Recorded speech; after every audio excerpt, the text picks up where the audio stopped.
What's going on? I'm Jared. I'm here with Rodney, and he's going to tell us a couple things about the way he grew up, where he grew up, the changes he's seen since then, and how it's affected him as a man from when he was a child and a teenager. And where? Where did you grow up?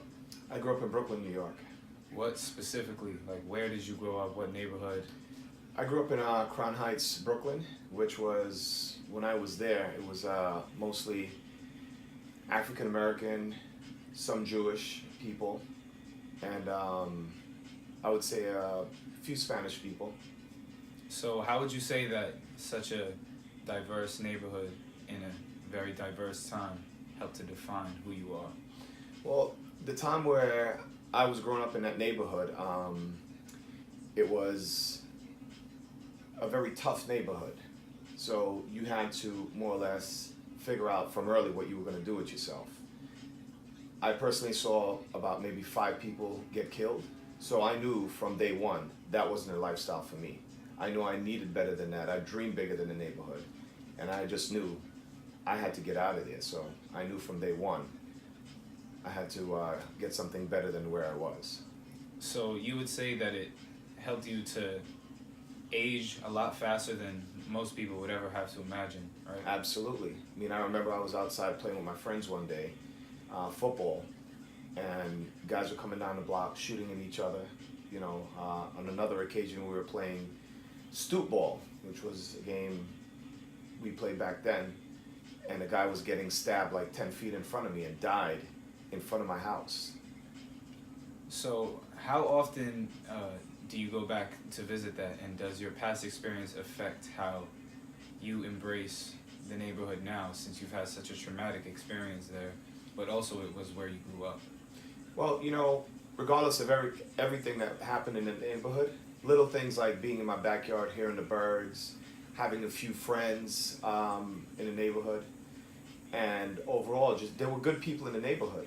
It's just back then it was the beginning, or I guess the middle of the crack epidemic. So a lot of people were trying to make money, trying to get rich, whatever they were doing.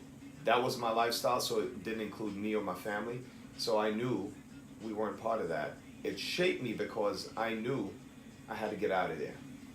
So what are the most drastic changes you've seen from the 80s, just before the crack epidemic, and then the late 80s, early 90s, to now, where it's a completely different landscape?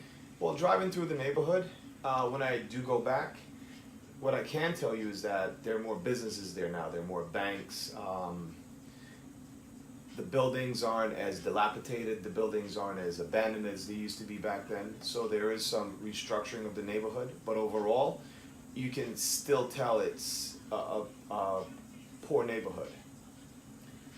What would you personally want to change from your experience there? What would you want to change about the neighborhood now? You said that there's more businesses, so there's more wealth being continued within the community.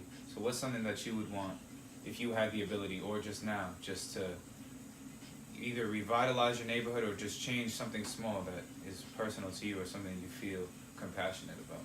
The family structure that's in the neighborhoods.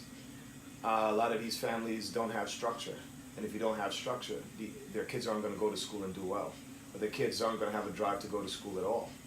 So if you change that, then it's not going to happen overnight, but eventually you'll be able to change a whole neighborhood. I mean, you go back, you can still see where these people are struggling. Yeah, there are banks in the neighborhood, but those banks aren't necessarily loaning somebody with bad credit money to open up a business, or going to loan somebody money who doesn't really understand business. So the money might be there and the potential is there, but it's not reaching everybody in the neighborhood. So I think to change a neighborhood, you really have to start from the base, and the base is family. So how do you think Brooklyn, and specifically Crown Heights, compared to the rest of New York, has changed? Because we all see how Manhattan has changed and Brooklyn itself has changed, but it seems like these kind of neighborhoods are still a little slower to adapt. So how do you think it affects these neighborhoods where it's lower class people with lower income? They can't necessarily keep up. How do you think that your specific neighborhood was affected by these drastic changes? Well, look who lives there. You just said it. You have lower class people. I mean, lower income, not lower class, but lower income people living there. So if you have people of lower income living in one specific area, then you're not going to have the businesses, like I said, loaning them money or catering to them.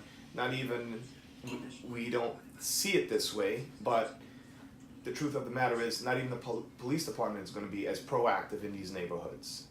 They're going to be more reactive. Jobs. What jobs are they going to have? If a guy comes to me and I own a business and I ask him, what's your education level? He tells me, oh, I dropped out of high school because I had to take care of my little brother and my little sister. If I have somebody else who I can hire, who has better education, I might say, well, you know what, this guy proves himself. And that's exactly what's happening. You have people struggling just to make ends meet. So they may not have the same drive as the next guy who wants to go to college, because their necessity, their immediate need is to feed their family or just to feed themselves.